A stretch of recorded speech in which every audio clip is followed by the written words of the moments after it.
ಬಂಧುಗಳೇ, ನಿನ್ನೆ ಜಮ್ಮು ಕಾಶ್ಮೀರದ ಕಣಿವೆ ಭಾಗದಾಗಂಥ ಘಟನೆ ಅತ್ಯಂತ ದುಃಖಕರ, ವಿಷಾದಕರ.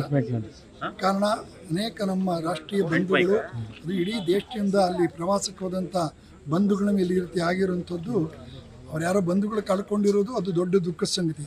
ಆ ಮನೆ ನಮಗೆ ಎಲ್ರಿಗೂ ಕೂಡ, ಮನೆಯವರಿಗೆ. ಆದರೆ ಇಡೀ ದೇಶಕ್ಕೆ ಇದೊಂದು ದೊಡ್ಡ ಸವಾಲು, ಒಂದು ದೊಡ್ಡ ಆತಂಕ ನಿರ್ಮಾಣ ಮಾಡೋ ಸಂಗತಿ. ಯಾಕಂದರೆ ಈ ಘಟನೆ ಮಾಮೂಲಿ ಉಗ್ರಗಾಮಿ ಚಟುವಟಿಕೆ ಥರ ಅಲ್ಲ. ತಾನಿವೆ ಎಲ್ಲೋ ಒಂದು ಕಡೆ ಬ್ಲ್ಯಾಂಕ್ ಬಾಸ್ಟ್ ಮಾಡೋದು, ಅಲ್ಲಿದ್ದವ್ರು ಯಾರು ಹೋದು, ಇದು ಟಾರ್ಗೆಟ್ ಮಾಡಿರುವಂಥದ್ದು. ಪ್ರವಾಸಿಗರನ್ನು, ಹಿಂದೂಗಳನ್ನು, ಈ ಥರ ರಾಷ್ಟ್ರದ ಪರವಾಗಿರೋರನ್ನ ಅಂತ ಟಾರ್ಗೆಟ್ ಮಾಡಿರೋದು ಇದು ದೊಡ್ಡ ಒಂದು ಸವಾಲಿನ ವಿಷಯ. ಹಾಗಾಗಿ ಈ ಒಂದು ಆತಂಕ ಇಡೀ 10-15 ರಾಜ್ಯದಿಂದ ಹೋಗಿ ಆಗಿರೋದ್ರಿಂದ ಇಡೀ ರಾಷ್ಟ್ರಕ್ಕೆ ಇದು ವ್ಯಾಪಿಸಿದೆ. ನಮ್ಮ ಶಿವಮೊಗ್ಗದಲ್ಲಿ, ನಮ್ಮದೇ ಶಿವಮೊಗ್ಗದ ಬಂಧುಗಳು ಹೋಗಿಂದ ನಮಗಿನ್ನೂ ಹೆಚ್ಚು ಇದು ಮನಸ್ಸಿಗೆ ತಟ್ಟಿದೆ. ಇದೇನು ಇಷ್ಟು ತರ್ತಿತ್ತು ಎಲ್ಲೋ ಅದು ನಾನು ಹೇಳಕ್ಕೆ ಬರೋಲ್ಲ, ಇಷ್ಟು ತಟ್ಟಿದೆ. ಹಾಗೆ ಈ ಘಟನೆನ ಮ್ಯಾಕ್ರೋ ಲೆವೆಲ್ ಅಂದರೆ ಮೇಲ್ಮಟ್ಟದಲ್ಲಿ ಯೋಚನೆ ಮಾಡಿ ಸರ್ಕಾರ ಬಲವಾದ ರೀತಿಯ ಕ್ರಮವನ್ನು ಇದಕ್ಕೆ ತಗೋಬೇಕು. ತುರಂತವಾಗಿ ಇದಕ್ಕೆ ಯಾರ್ಯಾರು ಇದು ಹಿಂದೆ ಶಕ್ತಿ ಇದೆಯೋ, ಉಗ್ರಗಾಮಿ ಸಂಘಟನೆಗಳಿರ್ಬೋದು, ಪಾಕಿಸ್ತಾನ ಇರ್ಬೋದು, ಬಾಂಗ್ಲಾದೇಶ ಇರ್ಬೋದು, ಒಳಗೆ ಅವ್ರಿಗೆ ಸಹಕಾರ ಕೊಟ್ಟವ್ರು ಯಾರೇ ಇರ್ಬೋದು, irrespective of the cat community, religion, party person, ಸರ್ಕಾರ ಮುಲಾಜಿಲ್ಲದೆ ಅವರ ಮೇಲೆ ಕ್ರಮ ತಗೋಬೇಕು. ಅತ್ಯಂತ ಶೀಘ್ರಗತಿಯಲ್ಲಿ ಇಡೀ ಜಮ್ಮು ಕಾಶ್ಮೀರಲ್ಲಿ ಒಳ್ಳೆಯ ವಾತಾವರಣ ನಿರ್ಮಾಣ ಆಗಿದ್ದು ಇಡೀ ದೇಶಕ್ಕೆ ಅನ್ನಿಸ್ತಾ ಇತ್ತು. ಆ ಕಾರಣಕ್ಕಾಗಿ ಇಷ್ಟು ಜನ ಬಂಧುಗಳು ಪ್ರವಾಸ ಹೋಗಿರೋದು. ಈಗ ಏಕದಮ್ ಅದಕ್ಕೊಂದು ಆತಂಕ ನಿರ್ಮಾಣ ಮಾಡಿದ್ರು. ಹಾಗೆ ಇನ್ನೊಂದು ವರ್ಷ ಯಾರು ಹೋಗೋಕ್ಕೆ ಅಷ್ಟು ಧೈರ್ಯ ಪಡೋದಿಲ್ಲ. ಹಾಗಾಗಿ ಅದನ್ನು ಸರ್ಕಾರಕ್ಕೆ ದೊಡ್ಡ ಸವಾಲು. ಮತ್ತು ಹಿಂದೂ ಅಂತ ಗುರುತು ಮಾಡಿರೋದು ಇದು ಎರಡನೇದು. ಮೂರನೇದು ಹೆಂಗೆ ಥರ ಬಿಟ್ಟು ನೀವು ಮದುವೆಗೆ ಹೇಳಿ ಅಂತ ಹೇಳಿರೋದು. ಅಂದರೆ ಒಂಥರ ಇಡೀ ಪರಿಸ್ಥಿತಿಯನ್ನು ಕೈಯಲ್ಲಿ ನಿಯಂತ್ರಣ ಮಾಡಿಕೊಂಡು ಮತ್ತೊಮ್ಮೆ ಈ ದೇಶದಲ್ಲಿ ಈಗಿನ ಸರ್ಕಾರ, ಈಗಿನ ಪರಿಸ್ಥಿತಿ ಹಿಂದೂಗಳಿಗೆ, ದೇಶಕ್ಕೆ ಪೂರಕ ಇಲ್ಲ ಅಂತ ಪ್ರೂವ್ ಮಾಡುವಂಥ ಪ್ರಯತ್ನವನ್ನು ಮಾಡಿದ್ದಾರೆ. ಹಾಗಾಗಿ ಅವರು ಯಶಸ್ವಿಯಾಗಿದ್ದಾರೆ. ಹಾಗೆ ಅಂದರೆ ಈ ಘಟನೆಯಿಂದ ತೀರ್ಮಾನ ಮಾಡೋಕ್ಕಾಗಲ್ಲ.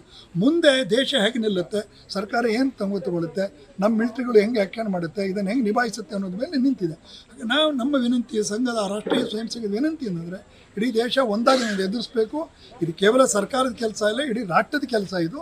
ನಾವೆಲ್ಲರೂ ಸಂಘಟನೆಗಳು, ಸಂಸ್ಥೆಗಳು, ರಾಜಕೀಯ ಪಕ್ಷಗಳು, ಮೀಡಿಯಾಗಳು, ಪೊಲೀಸ್ ಇಲಾಖೆ, ಮಿಲಿಟ್ರಿ, ಸರ್ಕಾರ, ನಾವೆಲ್ಲರೂ ಸೇರಿ ಹೋರಾಟವನ್ನು ಮಾಡಬೇಕು.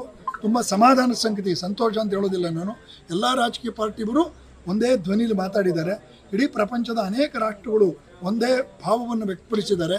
ಸೌದಿಯಿಂದ ಹಿಡಿದು ರಷ್ಯಾದಿಂದ ಹಿಡಿದು ಅಮೇರಿಕದಿಂದ ಎಲ್ಲರೂ ಒಂದೇ ಭಾವನೆ ವ್ಯಕ್ತಪಡಿಸಿದ್ದಾರೆ.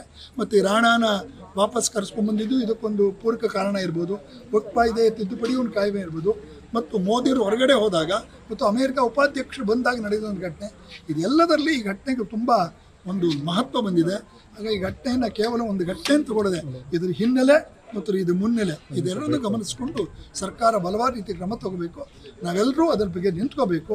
ರಾಷ್ಟ್ರೀಯ ಸ್ವಯಂ ಸಂಘ ಮೊದಲೇನು ಹೇಳ್ತಾ ಇದೆ, ಸಮಾಜ ಸತರ್ಕವಾಗಿರಬೇಕು, ಜಾಗೃತವಾಗಿರಬೇಕು. ಉಗ್ರಗಾಮಿಗಳು ಜಮ್ಮು ಕಾಶ್ಮೀರ ಮಾತ್ರ ಇದ್ದಾರೆ ಅಂತಲ್ಲ. ಹಿಂದೆ ನಮ್ಮ ಶಿವಮೊಗ್ಗದಲ್ಲೇ ತಮಗೆಲ್ಲ ಮೀಡಿಯಾದಲ್ಲಿ ಗೊತ್ತಿದೆ, ಹೊನ್ನಾಳಿಲಿ ಉಗ್ರಗಾಮಿಗಳು ನೋಟ್ ಆಗಿದ್ದು ಗೊತ್ತಿದೆ, ತೀರ್ಥಲ್ಲಿ ನೋಟ್ ಆಗಿದ್ದು ಗೊತ್ತಿದೆ, ನಮ್ಮ ಅಕ್ಕಪಕ್ಕದಲ್ಲೇ ಇರ್ತಾರೆ. ಸೊ ನಾವು ಕೇವಲ ಇದು ಜಮ್ಮು ಕಾಶ್ಮೀರದ ಶಿವಮೊಗ್ಗ ಸುರಕ್ಷಿತವಾಗಿದೆ ಅಂತ ಅಂದ್ಕೊಳ್ಳದೆ ನಾವು ನಮ್ಮ ವಲಯದಲ್ಲಿ ಅತ್ಯಂತ ಸುರಕ್ಷೆಯನ್ನು ಯೋಚನೆ ಮಾಡಬೇಕು. ನಾವೆಲ್ಲ ಒಟ್ಟಾಗಿದೆ ಎದುರಿಸೋಣ. ಅತ್ಯಂತ ಆತಂಕದ ಸಂಗತಿ. ಆ ಕುಟುಂಬ ಜೊತೆ ನಾವೆಲ್ಲ ಇದ್ದೀವಿ. ಮಂಜುನಾಥ್ ಕುಟುಂಬಕ್ಕೆ ಇಡೀ ಶಿವಮೊಗ್ಗದ ಸಮಾಜ, ಎಲ್ಲರೂ ಮೀಡಿಯಾದವರು, ನೀವು ಸೇರಿಕೊಂಡಂತೆ ನಾವೆಲ್ಲರ ಜೊತೆಲಿದ್ದೀವಿ. ಅವ್ರ ಮುಂದಿನ ಜೀವನ ಅತ್ಯಂತ ಬೇಗ ಸಹಜ ಸ್ಥಿತಿ ಬರೋ ಹಾಗೆ ನಾವೆಲ್ಲರೂ ಸಹಕರಿಸೋಣ. ಭಗವಂತ ಅವ್ರ ಕುಟುಂಬಕ್ಕೆ ಒಂದು ದುಃಖವಂತ ಶಕ್ತಿ, ಬೇಗ ಅವರು ಅದನ್ನು ಮೇಲಕ್ಕೆ ಬರುವಂಥ ಮನಸ್ಥಿತಿ ನಿರ್ಮಾಣ ಮಾಡಲಿ. ನಾವೆಲ್ಲರೂ ಸೇರಿ ಈ ದೇಶದ ಈ ಪರಿಸ್ಥಿತಿಯನ್ನು ಎದುರಿಸೋಣ ಅಂತೇಳಿ ಸಂಘ ವಿನಂತಿ ಮಾಡಿ.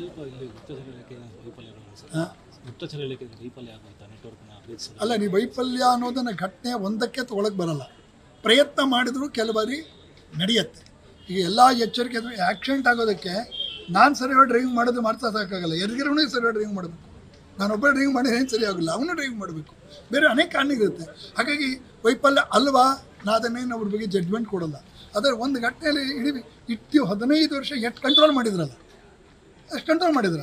ಅದು ಒಂದು ವೈಫಲ್ಯದಲ್ಲಿ ಇಡೀ ಸರ್ಕಾರದ ವ್ಯವಸ್ಥೆನೇ ಅವ್ಯವಸ್ಥೆ ಅಂತೂ ಹೇಳಬಾರ್ದು. ಆದರೆ ವೈಫಲ್ಯವನ್ನು ಮಾರಾಟಕ್ಕೆ ನೈತಿಕ ಒಪ್ಕೋಬೇಕು. ಒಪ್ಕೊಂಡು ಕಾರಣ ಯಾಕೆ ವೈಫಲ್ಯ ಅಂದರೆ ಅವರು ಮಿಲಿಟರಿ ಬೇಸ್ಡಲ್ಲೇ ಬಂದಿದ್ದರು, ಯಾಕೆ ಗೊತ್ತಾಗಲಿಲ್ಲ, ಇದೆಲ್ಲ ಪ್ರಶ್ನೆಗಳಿದೆ. ಜನಗಳ ಪ್ರಶ್ನೆಗೆ ಸರ್ಕಾರ ಉತ್ತರ ಕೊಡಬೇಕು, ಸೂಕ್ತ ಉತ್ತರ ಕೊಡಲಿ. ಅದನ್ನು ಜಡ್ಜ್ಮೆಂಟ್ ಮಾಡೋ ನಾನಲ್ಲ, ಜಡ್ಜ್ಮೆಂಟ್ ನನ್ನ ಹೊರಗಡೆ ಅವರಲ್ಲ. ಸರ್ಕಾರ ನಮ್ಮ ಜನಗಳ ಪ್ರಶ್ನೆ ಇದೆ. ಸರ್ಕಾರದ ವೈಫಲ್ಯವಾ, ರಕ್ಷಣಾ ಇಲಾಖೆದ ವೈಫಲ್ಯವಾ, ಸರ್ಕಾರದಕ್ಕೆ ಉತ್ತರ ಕೊಡುತ್ತೆ. ಈಗ ಯಾರ ಕಾರಣ ಅಂತ ಯೋಚನೆ ಮಾಡೋಕ್ಕಿಂತ ಪರಿಸ್ಥಿತಿ ಎದುರಿಸೋಕೆ ಏನು ಮಾಡಬೇಕು, ಇದು ನಮ್ಮ ಕನ್ಸರ್ನ್. ರಾಷ್ಟ್ರೀಯ ಸ್ವಯಂ ಸಂಘ ಈ ಪರಿಸ್ಥಿತಿಗೆ ಸಮಾಜ, ಸರ್ಕಾರ, ಇಡೀ ವ್ಯವಸ್ಥೆಗಳು ಎದ್ದು ನಿಲ್ಲಲು ಸಹಕರಿಸಬೇಕು ಅಂತ. ವೈಫಲ್ಯ ಯಾರಿಗಾಗಿದೆ ಅದ್ರ ಮೇಲೆ ಸೂಕ್ತ ಕ್ರಮಗಳು ಏನು ತಗೋಬೇಕು ಅದು ಸರ್ಕಾರ ಆ ಪ್ರಕಾರ ಮಾಡುತ್ತೆ, ಮಾಡಲಿ ಅನ್ನೋದು ನಾನು ಪಟ್ಟಾಭಿರಾಮ್, ರಾಷ್ಟ್ರೀಯ ಸ್ವಯಂ ಸೇವಕ ಸಂಘ ಕರ್ನಾಟಕ ದಕ್ಷಿಣ ಪ್ರಾಂತ ಸಹ ಕಾರ್ಯವಾಹ. ನ್ಯೂಸ್ ಫಸ್ಟ್ ನಿರ್ಭೀತಿಯಿಂದ ನಿಮ್ಮ ಪರವಾಗಿ.